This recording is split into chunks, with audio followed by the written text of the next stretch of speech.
Why am I wearing a wedding ring? Well, besides the fact that I've been married for 18 years, you might think that that's a strange question, but actually it's an excellent question and an excellent opportunity to talk about the Islamic rules and etiquette about wearing rings, and in relation to the wedding ring as well. So is this a wedding ring? No, it is not. Even though it is a ring that was gifted to me by my wife, and for which I'm very grateful, it is not a wedding ring. This one happens to be one that's quite recent. Actually, it was purchased quite recently. But I did used to wear a ring even after my marriage and before marriage, and there's a reason for that. And there's a reason why this is not a wedding ring, and why Muslims tend, those who are also knowledgeable about this matter, do not wear wedding rings. And that's because the wedding ring is something which is linked to the Christian religion. It's something that came from there. It's part of their tradition. It's not part of the Islamic tradition. And imitating that religious act is something which would be contradictory to the Islamic teachings. However, that does not mean wearing a ring is prohibited, or that a ring is imitation of Christianity. No, because the Prophet ﷺ also used to wear a ring. He used to wear a silver ring. It's a hadith that he wear it on his little finger or wear it on this one.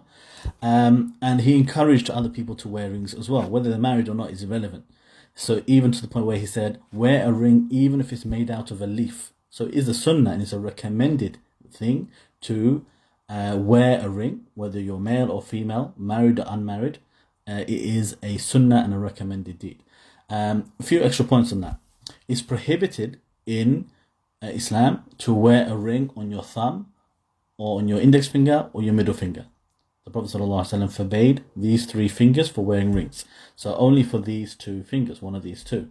Either one is fine, on either hand is fine as well. Both of those are permissible, and you still get the reward of that sunnah. It's also acceptable and permissible to gift rings between husband and wife, including as the wedding dowry, the mahr. Doesn't make it a wedding ring. So there is evidence that one Sahabi, he gave an iron ring as a gift to his wife as her mahr, as her dowry, the divine gift from the husband to the wife, which is hers to keep forever.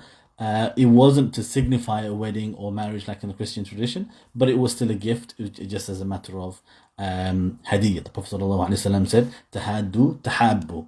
Give each other gifts, you become more beloved to each other. So that gift giving is also something which is from the sunnah, and something recommended, and a good thing in general. So this, inshallah, hopefully summarizes the sunnah of wearing rings, but not wedding rings, and answers your question, inshallah.